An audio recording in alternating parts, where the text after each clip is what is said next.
All right, well, welcome everyone to the first family meeting of 2023.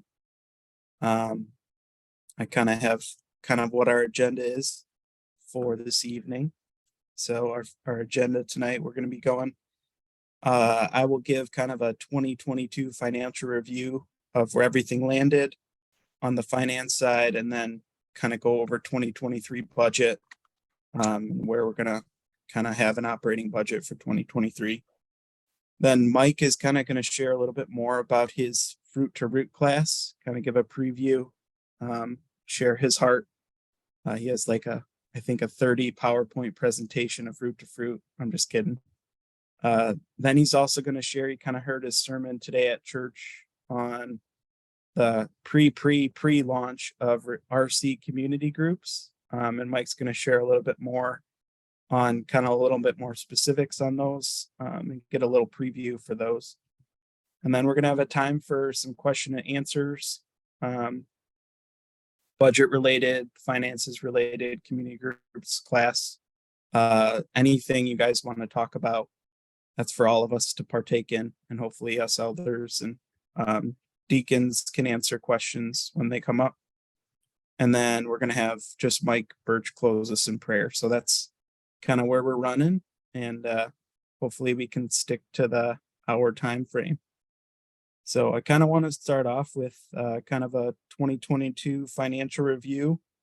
We started the year pretty ambitious with the highest budget we've ever had of a $260,000 budget, an operating budget. We actually spent right around 253,000 throughout the whole year.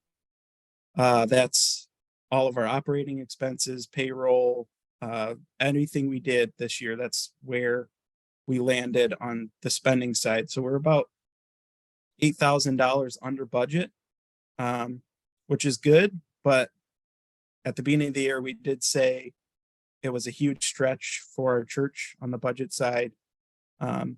And 252 is where we kind of landed on the spending side. So I do have some really exciting news. And the elders and I especially are kind of blown away by the church's generosity this year, starting with just Laundry Love. I kind of want to highlight that again. We just had a goal of 20K, I think is what we wanted to raise as a church. And we raised $10,000 more than that almost. For Laundry Love. So just super generous, super grateful. And then on top of that, where we landed at the end of the year on our tithes and offerings. And I'm kind of overwhelmed by this, and Sarah wants to tell me I need to be more giddy. And at 8:00 on a Sunday after I'm exhausted trying to long week, but like $241, almost $242,000 that our church brought in for tithes and offering this year. That's a huge evidence of God's work and hearts that you guys have to give towards the work that God is doing here. So I'm kind of taking a deep breath and just like, that's amazing. I know we had a huge budget goal and where we spent, but I kind of want to shed more light on to kind of where we ended up at the end of the year on the financial side. And so we had a total giving through the whole year of close to, over $271,000, $100,000. So the church in the financial spot, we did not spend more than we brought in through the year. And we did spend towards our budget, and our church generously gave towards what we did throughout the year. So incredibly blown away by that. Incredibly, just to see God, just as we came to the church with a kind of a stretch on the budget side, you guys really met that. And so it's pretty exciting, as much as exciting I can be. So thank you. That's kind of my huge overall of the 2020 year. And if you have any questions on that, please ask them in a little bit when we have time to ask them. So don't hop in right now. So I kind of want to go into this year, where we're kind of going for our 2023 budget. And we have a Google link that has all this itemized that we can share with you. And this is kind of high level. We really want to simplify is kind of where our budget lines are. So we have our staffing, we have operations, ministries, and missions. And we're kind of running for 2023 on a budget around $232,000 towards next year. Now, there's reasons for one less than last year that I kind of want to go into and kind of talk about these individual things here. So kind of call outs for the 2023 budget. We have a single pastor on staff now. Last year, we started the year with 2 pastors on staff. We're adding additional supporting staff stipend positions as part of this year's budget. We're increasing our operations and building expenses. I don't know if you guys have bought eggs recently. They're like $5 a dozen. Inflation is impacting our gas, our utilities. So we're increasing our operations on the building expenses. We're also putting a capital expense line in our budget for a new roof. When we bought the building, our inspector told us that the roof's going to be needed replaced in 5 to 10 years of buying it. So we wanted to make sure that we were stewards of what God has given us with the building, and we are going to look towards putting money towards a new roof on the building. And then we're also increasing our ministries across the board. A bunch of ministries didn't have allocated dollars to spend. So like music ministry and connecting ministry. So different things across our budget that we're allocating dollars to based on how we spent in this past year with the budget that we had. And then we're also increasing our global and city mission in our budget. And we also are increasing our TCT and Acts 29 networks. As our church grows on the giving side, we have to give more to be a part of the TCT and Acts 29 networks. That's just how it goes as you are part of those networks. And then last item is there's a line item. We really, we're a church plant originally, and our heart is to plant other churches. And each year we kind of have multiple churches in a process of giving throughout the year. And so we have a line item earmarked for church planning partnership. We're still deciding on who's that going to be. And once we have more details with that, we'll share them with you guys. So those are the call outs I had for the 2023 budget. I think we have those itemized, but I do want to open up for really quick questions. If anyone's have any questions, I'm not sure, maybe Bryn can hear me. Bryn, did you share the link on Slack, or do you want me to share that right in the Zoom meeting right now? Sure. There is a link on the announcement channel to the Google Drive that contains all the documents for this meeting. If anyone runs into problems accessing it, just request and I'll pop you in. And then Colleen, I saw your question on what is TCT. TCT is the Treasuring Christ Together, right, Mike? That's a church network we're a part of that we support and put money into as they raise up more church planners as well. So it's a part of a bigger network.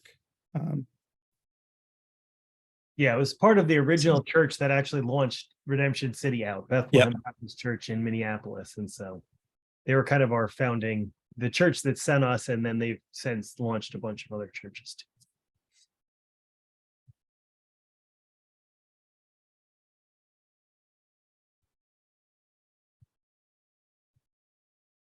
So any additional questions as of right now, or maybe time in the QA later that you guys can think of?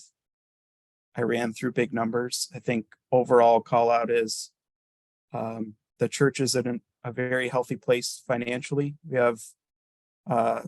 did not spend more than we took in last year, and also we are being a little more conservative next year in our budget. and there's a lot of wiggle room there. So I'm sure there'll be questions about that. I'm just waiting for you guys to ask them, maybe now or later. So, but if no one has any questions, I can kind of pass the baton over to Mike for his Root to Fruit class. So, All right, John, I have a whole nother slideshow. Yep.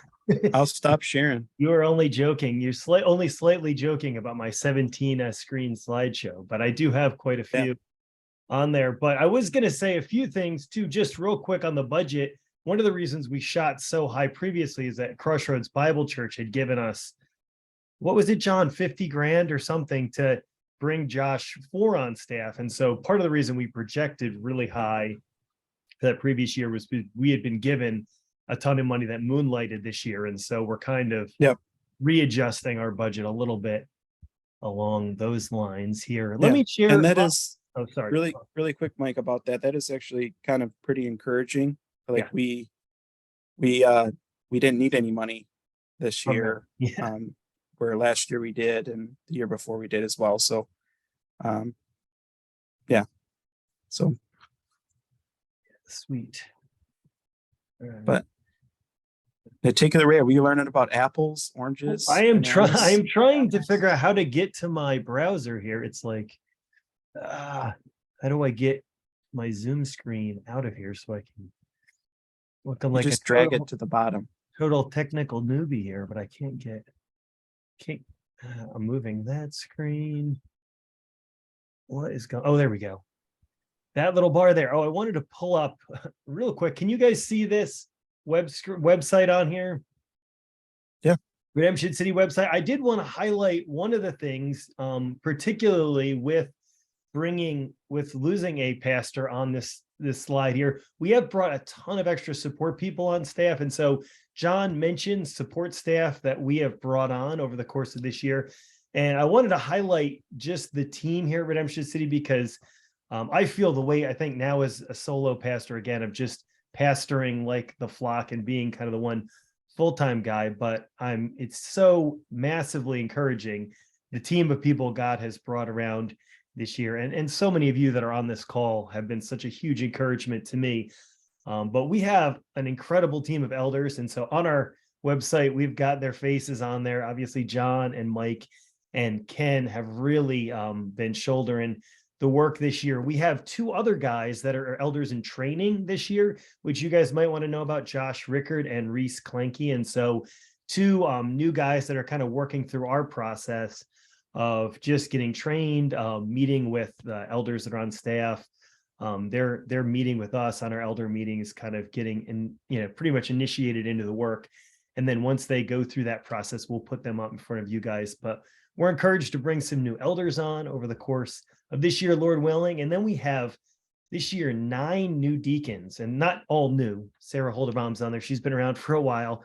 Josh Rickard has been on there for a while. But having Sebastian on as a pastoral resident for us in church planning has been hugely encouraging. And so, but what I really want to highlight is the bunch of new deacons here. So Jamie, just this last year with Laundry Love, has kind of taken up that work and kind of been stewarding that. Paige Benzing is doing a lot of our communications work, which has been awesome, taking over for Randy, which has been an awesome handoff. Bryn Jensen has been stepping up to get all of our finances whipped into serious shape. She's been helping as an administrative assistant to me, which is I just can't say enough about how valuable that work has been as well. Janie Behrens has been starting the work with City Ministries. You're going to be hearing more about that beautiful work. Shannon Madison has been working on the Connect team over the last couple of years. Just so thankful for her. And then Zach is heading up things with Global Ministries. And then we didn't get a slide yet for Jesse Cruz, who's our facilities guy, but it's going to happen soon enough. We'll get our communications person on it. But I just wanted to give you a little bit of just a face. Like, there are a lot of faces around here who are making my job a lot easier here at Redemption City. So I just wanted to give a shout out to that, and just a huge thank you for those folks that have been involved with the work here at Redemption City, because I couldn't do it on my own. No way. So huge shout out to all those folks. Wanted to mention them. Some of those folks are getting, some stipends. And then also we have a new youth guy, Josh Bashan, who's working in our youth department. Meredith is helping support that work. Alex Schulte is our intern from Cornerstone. He's been awesome. So lots of great folks helping out on the team. Just wanted to give some shout outs to them and some highlights. You can ask more questions, but each of those folks are doing some really cool stuff here. And so what I'm supposed to be talking about is the Fruit to Root class that is coming up here this winter. And this is typically like an 8-week class that the elders challenged me and said, hey, can we make this a little bit shorter, a little bit more of an intensive, so more people could get involved with it. And so the vision for this class is to be able to help train and give resources, further equipping to both our LTG leaders and to our new community leaders as they are stepping on board. If you were in the LTG leader training last year, Josh Ford led you through this Fruit to Root process. I think it's even in the LTG leader manual, something that Jeff Vanderstall had introduced and others have done before.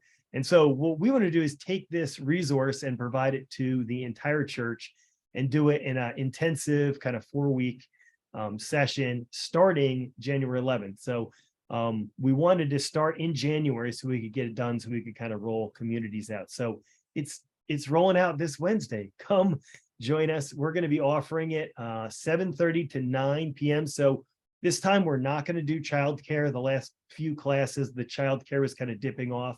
So it's just going to be no childcare, 7:30 to 9 for people that want to show up in person. We're also going to offer it, Lord willing, we're working on the technology right now, fully hybrid for those who would like to tune in from home. We will post all of the class notes, presentations, everything to the Fruit to Root Slack channel. So you'll be able to get all that material. You can pick up the book and you could follow along from the comforts of home. But I'll give you a real quick run through on just the syllabus that I put together, and hopefully this will give you just a short little taste of what we're trying to do. And you can, of course, always ask some more questions. So just by way of introduction here, let me see here if I can scooch this over here. Question here, how is it that people, here's the intro tag here. How is it that people who have been Christians for years can still struggle so deeply with suffering and sin? Why is change so difficult and elusive? So many Christians struggle with practically connecting the truths of the gospel to their everyday lives, suffering, struggles, relationships. The Fruit to Root course offers practical biblical insights on, let somebody else in here, biblical insights on closing that gospel gap between what we believe about God and how we should actually live our lives. And so that's kind of the hook. If there are areas in your life where you want to grow, where you want to change, where you want practical biblical wisdom for taking the truths of the gospel, bringing them down deeper into your life, this is kind of an exercise for you in gospel fluency to help speak the gospel truths to each other more effectively, more winsomely. Let me give you a quick course description here. The Fruit to Root course offers a biblical picture or extended metaphor that helpfully summarizes the dynamics of biblical change. We'll explore what our suffering and ongoing struggles with sin can teach us. The heat. And we're going to recognize that we often respond sinfully to the pain and suffering in our lives. There's thorns. We'll examine the roots of heart change in the gospel through the cross. And finally, we'll survey the prospect of fruitfulness as we are abiding in Christ. The goal is not simply to give you a system or model or theory of transformation, so much it is to connect you to the source of that transformation, the true and living God. And so that's just a quick overview of the course. If you missed my sermon on New Year's, I tried to unpack kind of the big picture biblical model of what it looks like for biblical change to happen. That model of this fruitful tree sinking its roots down into the water and bearing fruit in all kinds of seasons. And so for the course, it's just 4 weeks. And I've already had a question. If you miss a week, again, we're going to try and record these sessions, so you should be fine. You can read the material, you can read the PowerPoints, you can read the class notes, but it's 4 sessions. Obviously, if you can make the 4, that would be wonderful. The first session is just going to be on the heat in our lives, the experiences of pain and suffering that we experience. The second one is going to be on thorns, just the ways we respond and can respond sinfully, and how that is an indication sometimes of what's going on in our hearts, and then how the cross, how what Jesus has done really impacts our lives and our hearts, really brings change about at a heart level, and then ultimately leads to bearing fruit. So we're going to kind of work through that heat, thorns, cross, fruit paradigm. I think it's going to be super helpful. It's going to be the most practical class probably you ever will hear Mike Bartlett teach. It is like it's going to start with stories of where we're at in our struggles in life. I'm going to be kind of the primary teacher. Brandon Russell is jumping into. He's offered his own life as a case study in this class. I'm going to be offering my own life as a case study in this class. And the challenge is for each of you is to bring your own personal growth project to bear. And so I'm getting ahead of myself. That gets kind of the class objectives. To provide biblical categories for pain and suffering, right? The heat in our lives, just to be able to own that, recognize that, see that, help us understand why we do the things we do, what's motivating us, why do we react the way we react sometimes, to increase gospel fluency. How do we speak the gospel into those areas, to clarify what progressive sanctification looks like? How can we actually grow? And then the final piece, which I was mentioning, is to apply this biblical model of change to our lives in a case study format through the personal growth project. We're going to challenge every participant to pick an area of their life that needs a little attention. Maybe in 2023, you've maybe got something on your agenda already. You may already have a resolution or something needs work, and we're going to give you an opportunity to do that. So I'm going to be sharing the one I'm working through. Brandon is going to be sharing what he's working through. Any other bold people can put themselves up on this for the class to be able to work through some of those issues. Or if you are a very shy, quiet person, like, I'm going to work through my personal growth project all by myself, or maybe with my LTG or something like that. We want to give you some space to do that. And the whole goal, the hope, the wish for this material is just that you would be able to speak the gospel more effectively to your LTGs, to your people in your communities, or just people you hang with. Like, this is be incredibly practical course, high level biblical paradigm model for biblical change. And so I hope this will be helpful. We're doing one book here, Help People Change, by Paul Tripp and Timothy Lane, which is an excellent book. Unfortunately, when we were doing the 8-week version, I was like, oh, we got plenty of time to read through each chapter. As a 4-week thing, getting through the book may be a little unrealistic. Some of you may be really aggressive and read through it. The chapters are short. It's super practical. Others of you are going to be like, maybe it's just a reference book that you're able to check out once life settles down a little bit. But I want to put that book into your hands. It unpacks the model in great detail and is incredibly helpful, full of illustrations, full of biblical truth. And I hope will be a great blessing to you. And so that's my fruit to root piece. Maybe I'll just pause for a breath here and see if anybody has any questions on the fruit to root class that we're going to be teaching, the format, any of those sorts of things here before I jump on to my second major assignment, which is to talk about redemption communities, which was the subject of my sermon this morning.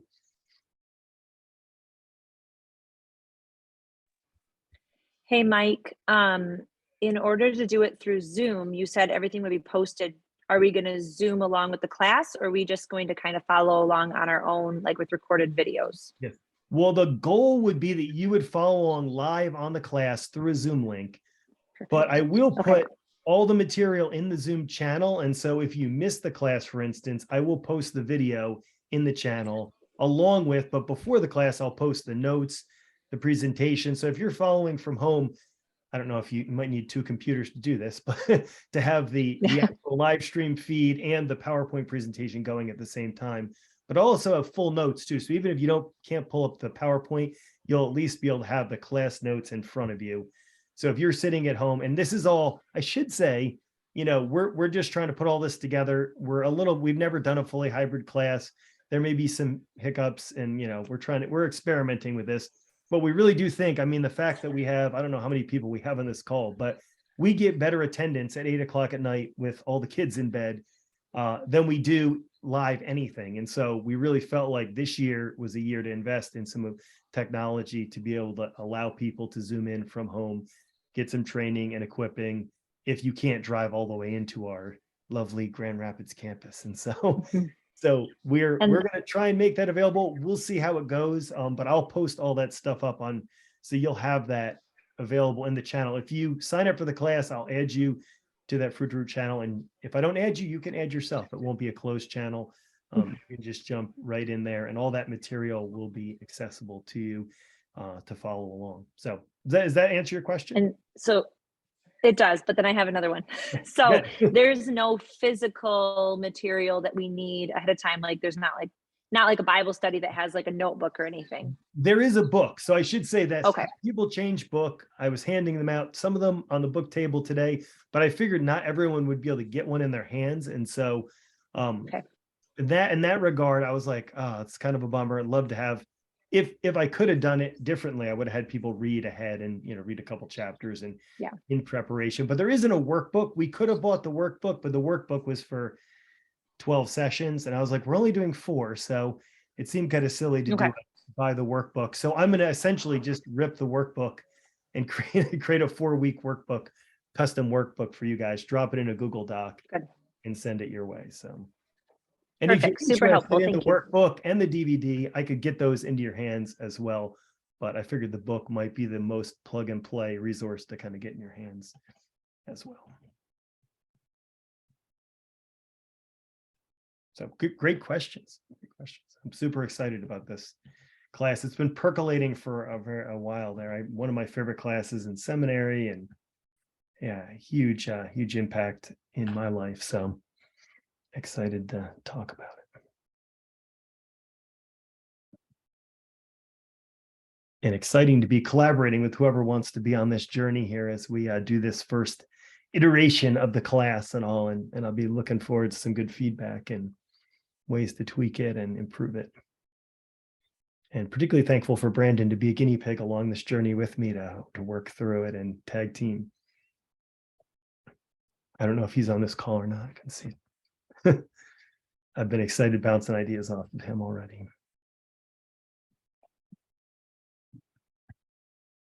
Any further questions on the Fruit Root? This is at 7:30 to 9. 7:30, yes, p.m. to 9 p.m. Yep.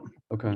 And so and there will be a in-person component though, Yes. if we can Yes. drive in. Okay. Yes, and I would love it. Please, some of you come in person to see it. It'd be way cooler. And I do think the people that are in person probably will have a better experience. I can't promise that, but just in terms of the interaction, the class is very interactive. There's lots of discussion, lots of like sharing stories. And so I think I just don't know what the interactive format may be. I'm assuming if you're zooming in the Zoom link, it may be harder to interact with the content, but maybe not, just depending on how seamless the technology is. I'm hoping we can have good interaction even with our online participants, but I imagine if you come in person, it's going to be a better experience. And I would love to have some live people in the house to work through it. Yeah, that'd be Cool. great. And it starts this Wednesday? And it starts this Wednesday. So yeah, we're jumping right into it. We wanted to knock it out. We were hoping to knock it out in January, but I was like, ooh, there's no way we're going to be able to get it done unless we started it last week. So I was like, it's the 11th. The 4 weeks 3 weeks in January, 3 Wednesdays in January, and then the first week, February 1st, is going to be the last one. And the whole thing, each one will have a focus, but the whole point of the whole class will be working through one personal growth project. So if you go through it and if you stick with it, the goal is that you'll have put minimum 1 month into a personal growth project that you're personally going to be investing in and working in. And that's the real value of the course, is the time you're going to personally invest in your own growth. And that's really the benefit of the class. But I realize it's quick. It's quick to jump in. I want to put a little bit more hope out for the people that are joining hybrid that they will get a good experience. Where we bought a like a mobile TV stand, media cart, and John Holderbaum, I think his in-laws are donating a TV that will be attached to that permanently.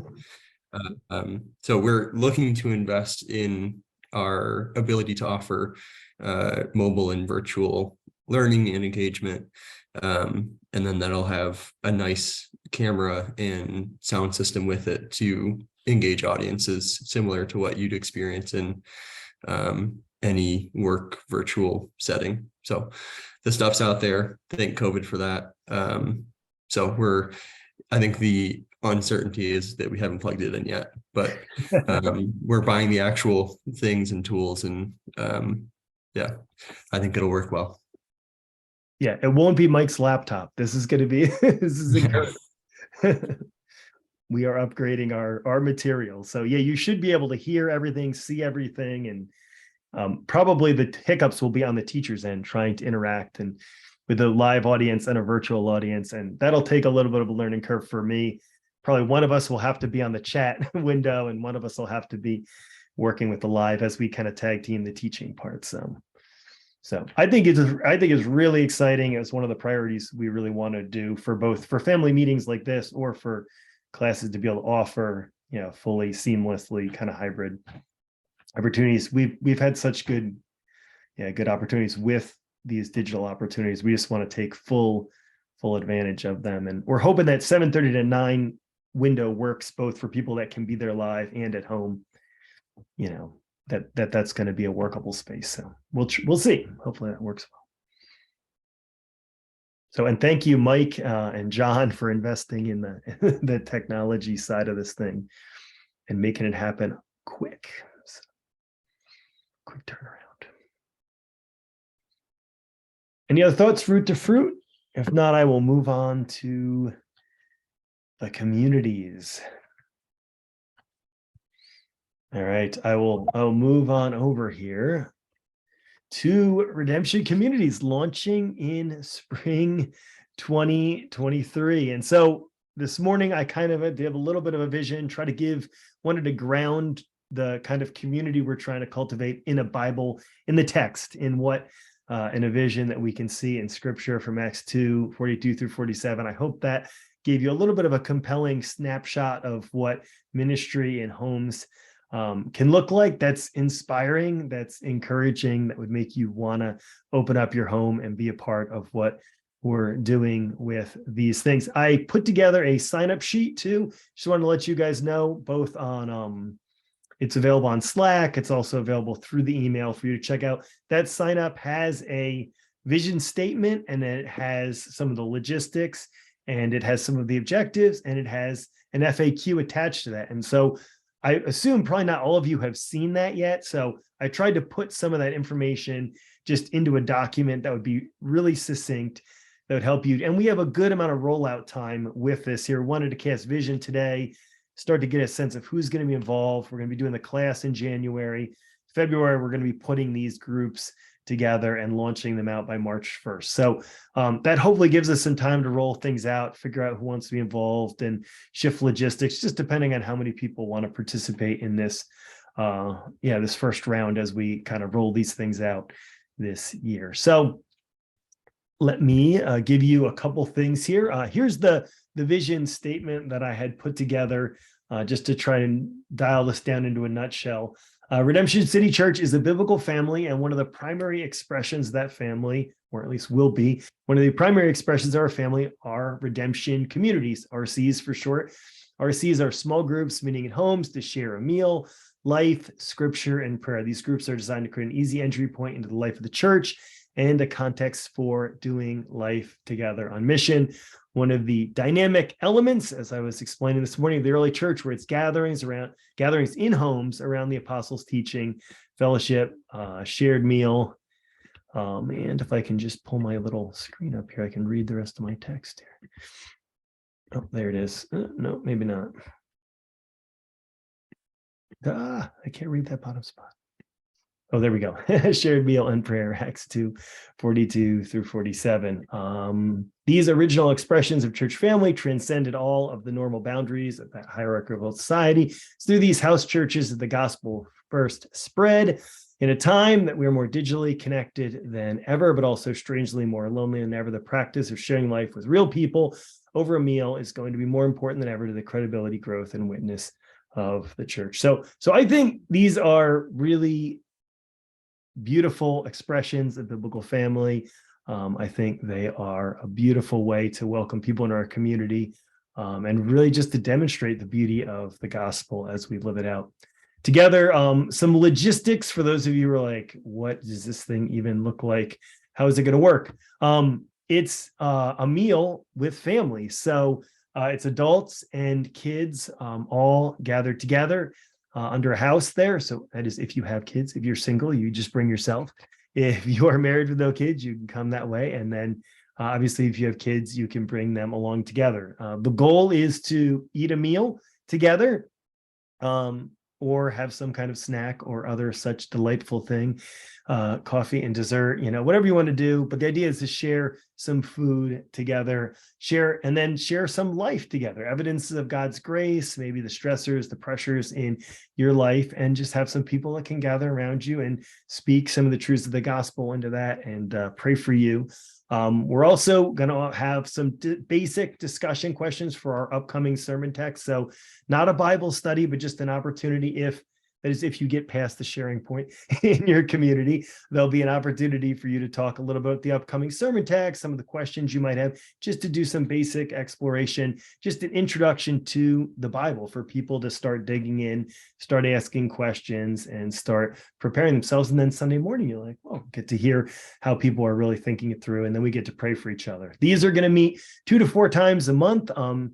Some groups may want to meet like every week. Some groups are like, hey, we'll meet bi-weekly, every other week.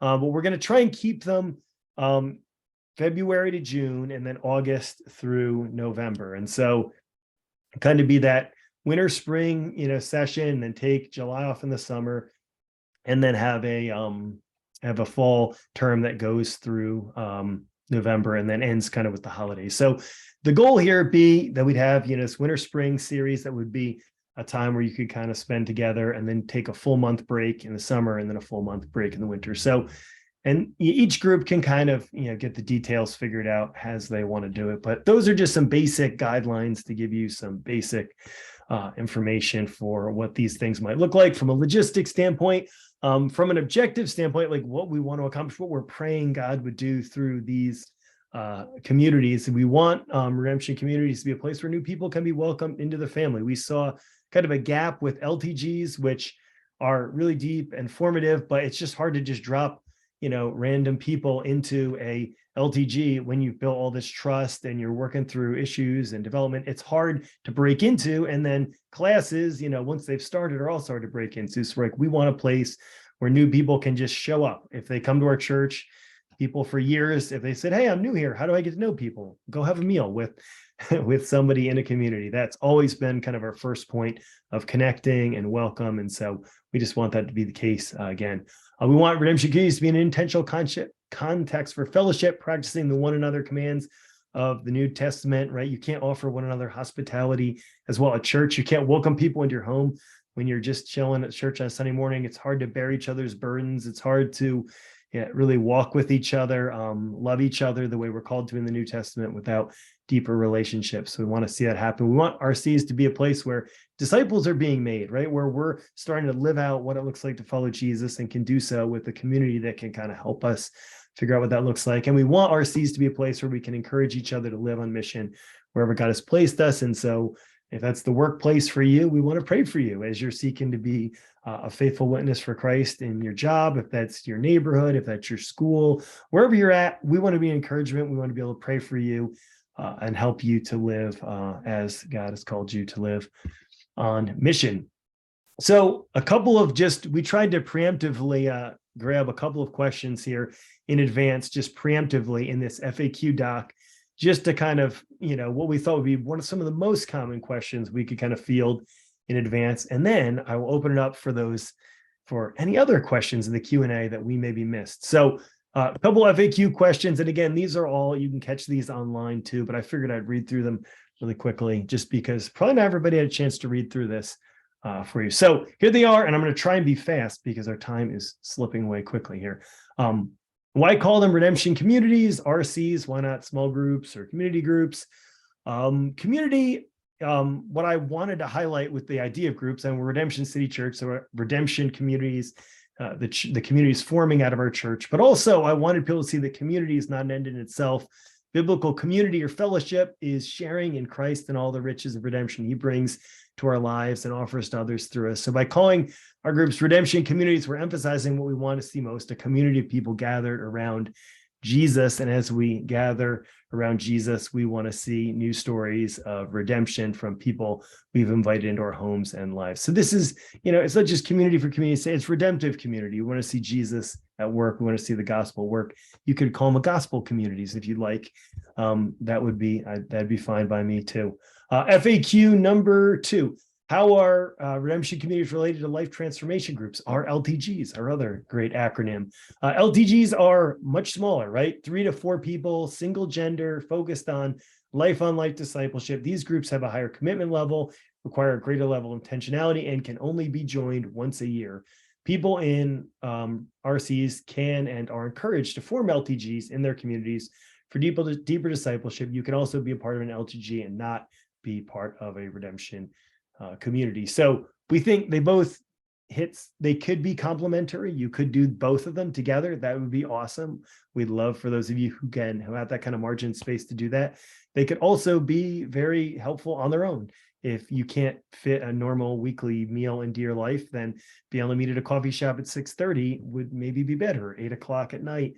We think both are going to be wonderful, beautiful opportunities. I talked to somebody today who's like, I really see the value of just being able to go with my kids to a community and hang out with other people and be a part of that thing and be together with my spouse. I miss some of that in the LTG environment. So I think they're both valuable. They could be complementary. You could just pursue one or the other.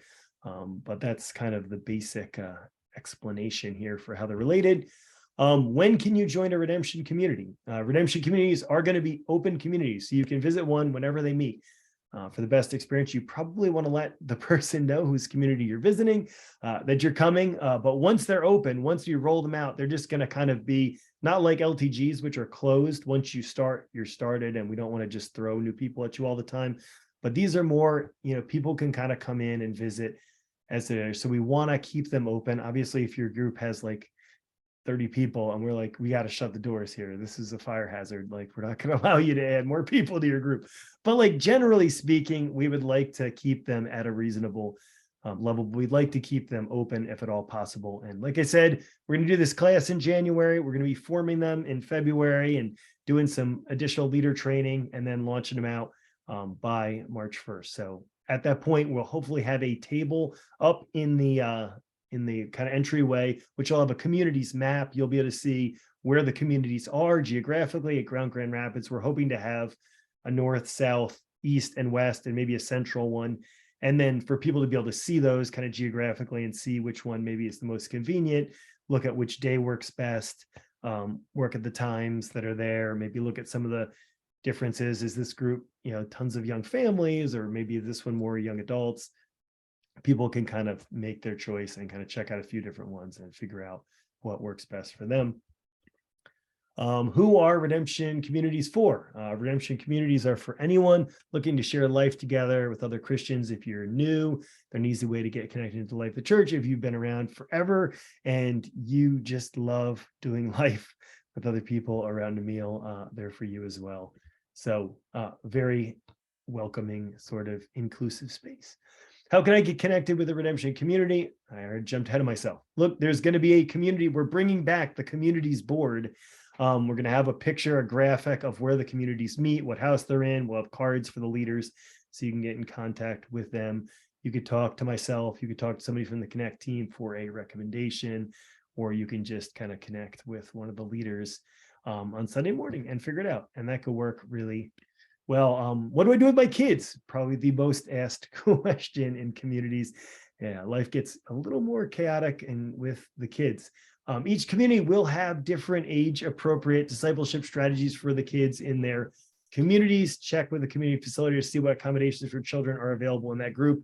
I can't be more specific than that just because my kids, we're going to be sending them off to the youth group on Wednesday night. And then, so our kids are going to be dismissed to an age appropriate thing for them to be a part of. If you have little kids, you might not be able to do more than sing a few songs with them and be able to do some fun crafts or something. If you have kids that are in that middle age, you might be able to do New City Catechism, or you might be able to do a devotional with them, or you might be able to watch What's in the Bible with Buck Denver with them. I don't know, like you might be able to have some fun stuff, but it's going to look different depending on the age kids you have in your community. Each community has got probably a little bit of different strategy, but we're going to work really hard to give some good tools, tips, equipment. We have some amazing children's ministry people as well that have lots of great resources, tons of great ideas for how to help kids. And we've got a little more experience from the last round of doing this in terms of how to care for our kids. And there's a lot of great resources out there. So we're hoping to do a better job with kids. There's the kind of the legendary word. We used to just throw the kids in the basement with a bunch of animal crackers. We're going to try and do better this time around with that in terms of just equipping and preparing and engaging the kids in that work. And then finally, what if I have a food allergy? Well, each community will have different food offerings based on people in their communities. If you have a food allergy, reach out to the community facilitator in advance. They can discuss possible accommodations. We know food is complicated, and obviously we'll try to do the best we can to accommodate all the various things that are out there. And that only gets more difficult with complex schedules, but we're going to try to do the best we can with that.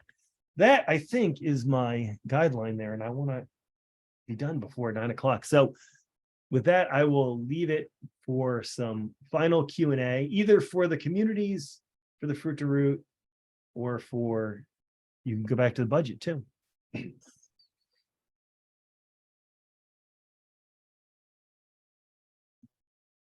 Thank you, Mike. Happy to do it. Happy to do it. I'm going to Hey, turn my Mike, this is stop share off there. Dave. Can you hear me? I can. How's it going?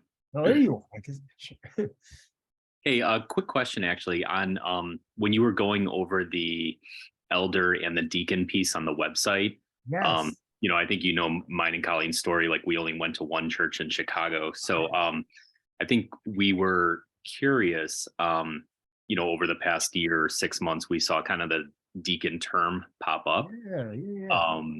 How do we as RCC define deacon? Because I think our previous church was different in the sense. So I guess we're just curious how we think about deaconship, and then does that still kind of fit into the 1 Timothy 3 testing and whatever, since similar to the eldership?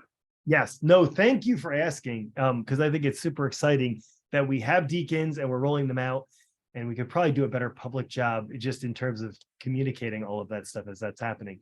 But the basic idea with deacons, you have the Acts 6, the elders are called to devote themselves to preaching the word, and to devote themselves to prayer and the ministry of the word. And so there's that focus for the elders that they're called to kind of lead, feed, protect, care for the church, but they're doing it and through the teaching ministry of the church, leading communities, pastoral care, making some of that really high level decisions. And what the deacons do in Acts 6, they're just essentially delegated in Acts 6 to take care of everything else. And so in that personal scenario, there's a scenario where there's these Grecian women that are being overlooked in the distribution of food. So they're like, hey, we need, some godly people to be appointed to that work and ministry so the elders can keep doing what they're doing. So Mike isn't running communications or connecting or, trying to, fix the squeaky door or something.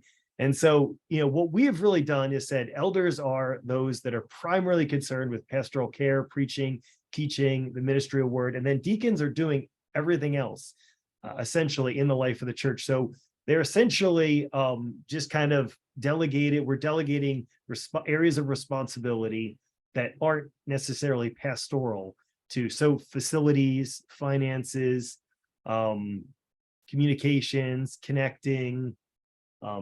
We have 9 different areas now, but city ministries, global missions. And so there's an elder overseeing each of those ministries. And that's another thing we've been rolling out this year, is trying to go from a, staff where, Josh and I were pretty much supervising all of that, just saying, let's have elders supervise some of these diaconal roles, but let the deacons do ministry and release them to be able to help the work of the church move forward under the oversight of the elders there. So I don't know if that's high level. I don't know if that's as detailed as you were looking for, but essentially we've delegated deacons to kind of care for those areas where we felt like didn't fall under pastoral role of preaching or the ministry of prayer, but need to be done around the church, and we needed to release godly people. So all of them are members of the church. They're people that we've kind of interviewed and talked to, but we haven't, like our elders, we'll usually put them before the church for public examination. With the deacons, we've done a more private examination with the deacons. 1 Timothy 3, they're called, they're to be tested for a season of time. They're prepared. So all the people that are deacons have been around for a while. They're members of our church. So we've interviewed them and we've gotten to hear a little bit more of their story. We feel like they've got some maturity there. And so we're trying to do a vetting process there for them as well, and then trying to release them out. But we're also doing it on a much more short-term basis. So rather than like you're a deacon for life, we're like, hey, could you come on board for a year or two and work on this ministry phase for us? And then, we're not going to burn you out in this process, but kind of in a short-term window of time, can you take care of these responsibilities for us and just kind of release that out there? And so that's been a huge service to our church. The word deacon just means servant.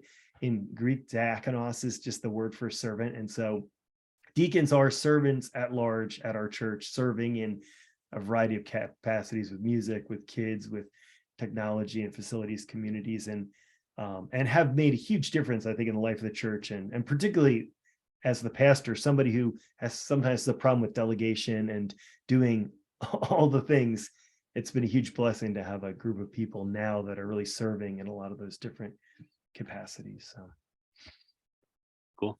Thanks The for qu- explaining.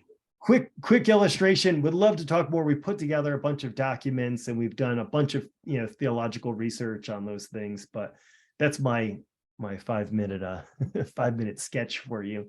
And yeah, would love to chat more. And if you are interested in being a deacon, we're always looking to add people, and we're also looking to transition deacons off. Like if people get burned out or if they've got to move, we're not like deacon for life sort of thing, but we really want to delegate people for a season that have gifts and talents and can serve in an area.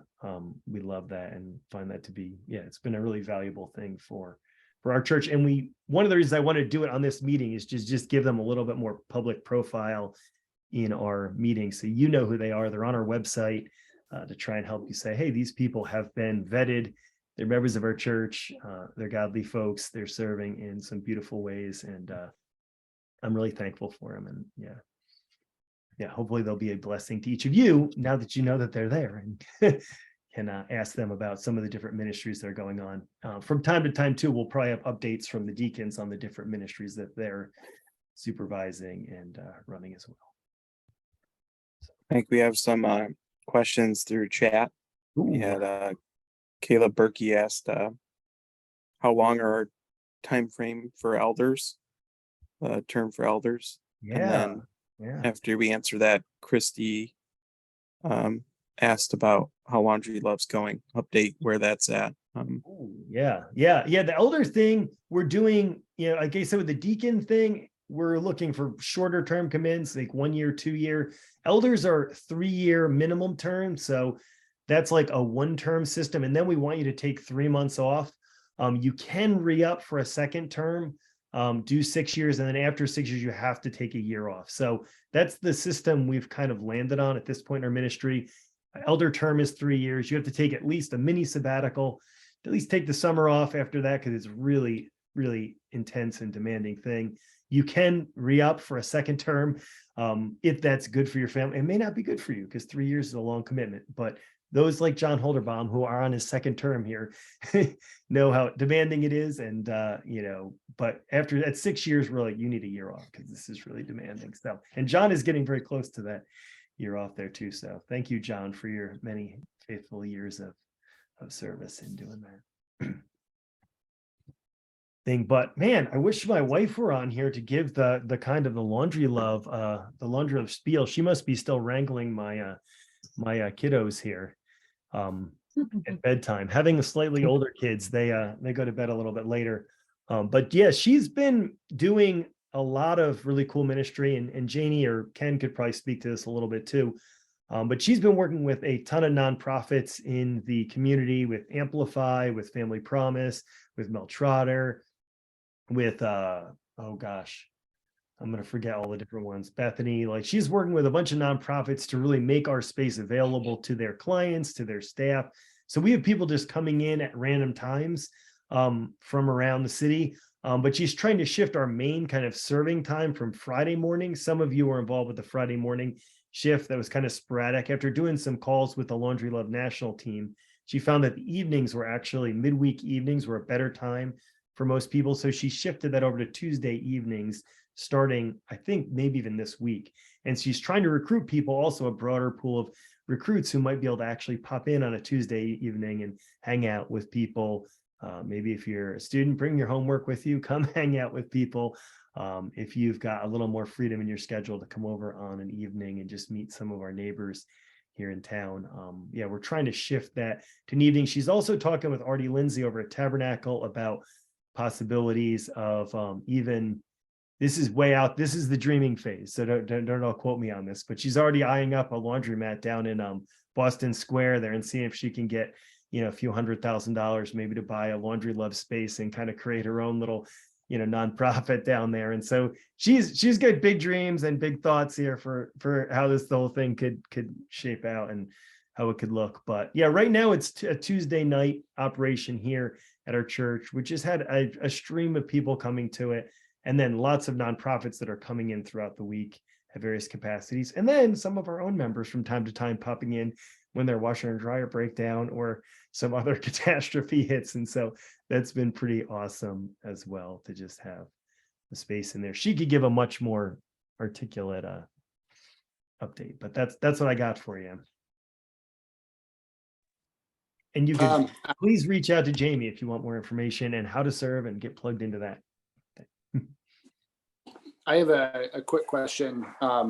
In the fall last year, part of the discussion for the like next few months was doing events in like the darkest months of winter. Yes. Like, yeah, that's still on the plan. Yes, that was my vision. I was so fired up about putting together a big meal and time together. We, after much talk and consideration with all the people that were going to be pulling off this winter, what were we calling it? The winter huddle, I think. Yeah, that, you know, there was a lot of pushback of like, we're trying to do too much here. I think they were like, it's one thing to do a class, you know, it's one thing to do a meal, and then one thing to do kids program, but to do all those things together felt overwhelming to a lot of, I think, the folks that were wanting to be engaged with that. And so with much chagrin, I kind of had to back off of my desire for this very grandiose winter bash.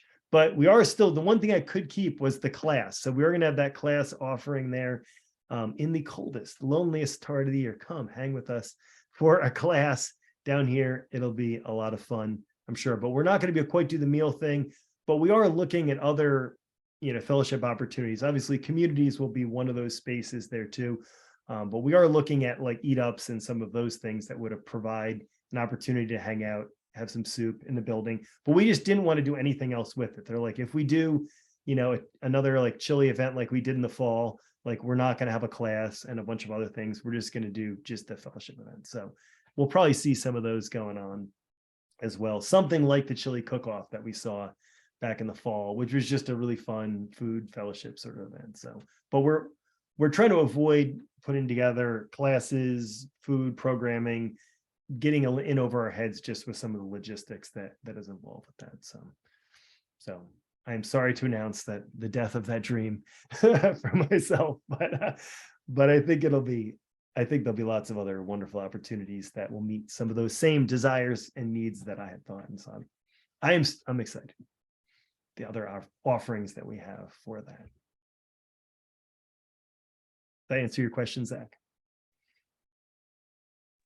Yeah. I was just curious if I had missed something, because I think I miss a lot. Yeah, we just kind of let that one go. It was kind of like, you know, it would be really nice, but I don't know if we've got the manpower to figure it out, particularly for this fall. And there may be some, as we grow and mature and as we bring on more staff, we may be able to do some more of that logistics. But I think we felt particularly for this January, kind of just transitioning out of the having two pastors and having tons of pastoral horsepower, to be like, okay, maybe this is the time or the place to try and something this ambitious. So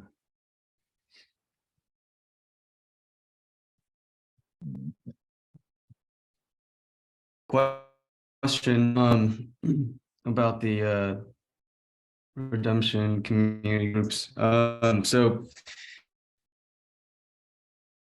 I think this is like going to be somewhat geo-locked, right? In terms of like what's nearest to you. I mean, obviously you can like drive further if you want to be like in a different community group.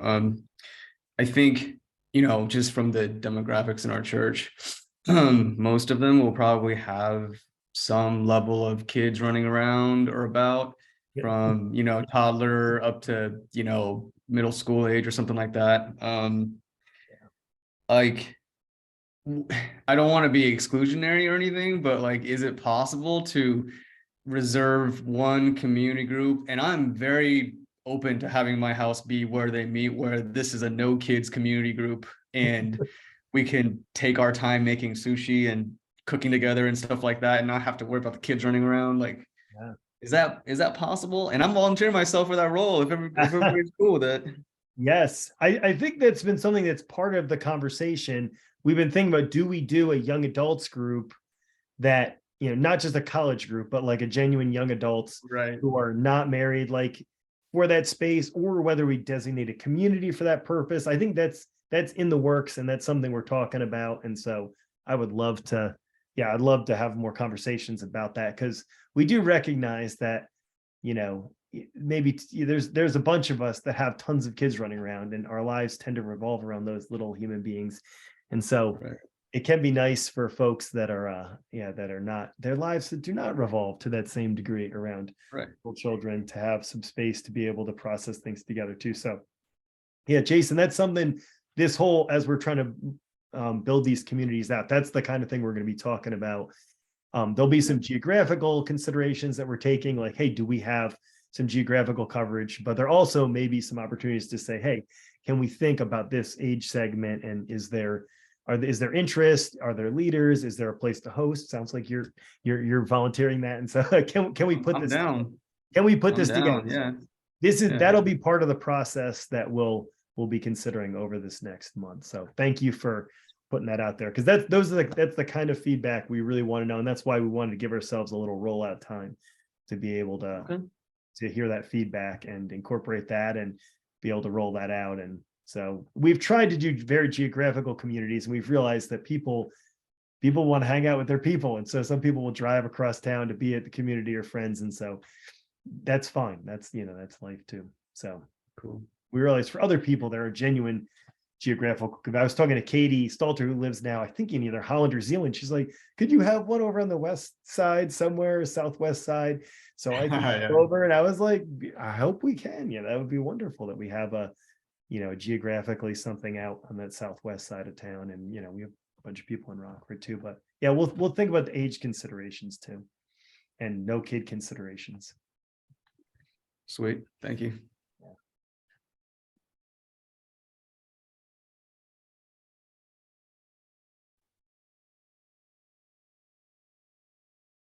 Anyone else? Anyone else have any dire questions?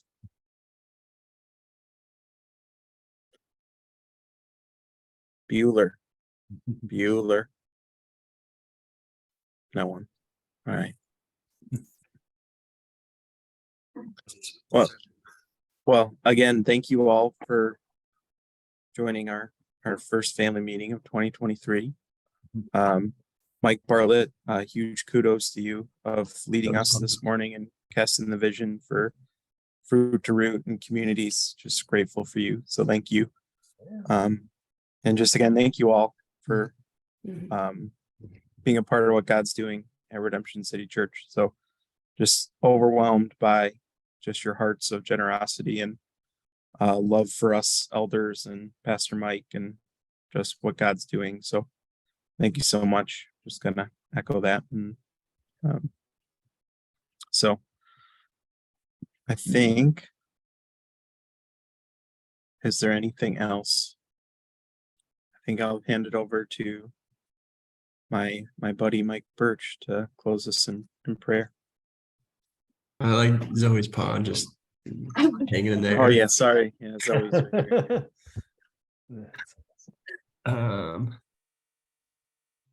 Okay, just auditing the chat to see if anything else came up.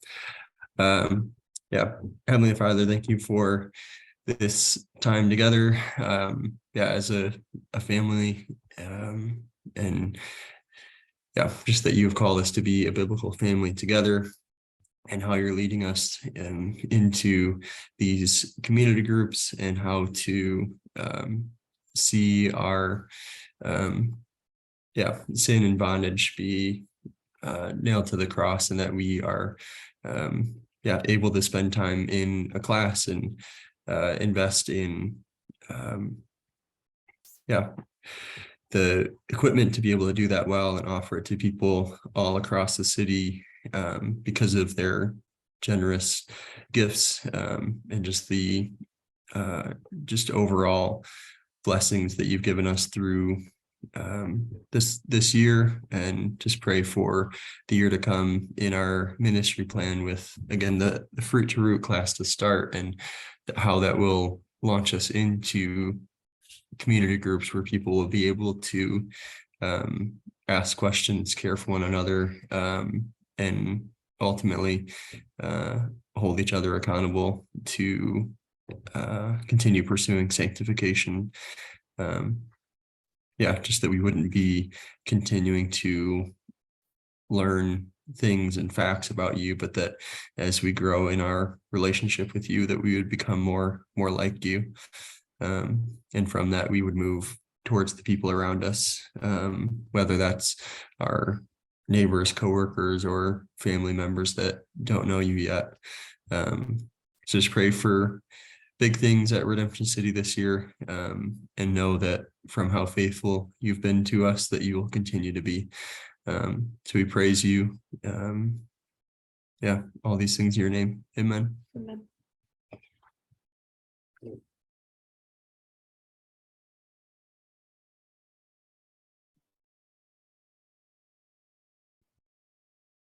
That's a wrap. Yeah. Good Go night, watch those everyone. Lions, man. Go Packers. Go Lions. Go Pack, go. Thanks for jumping on.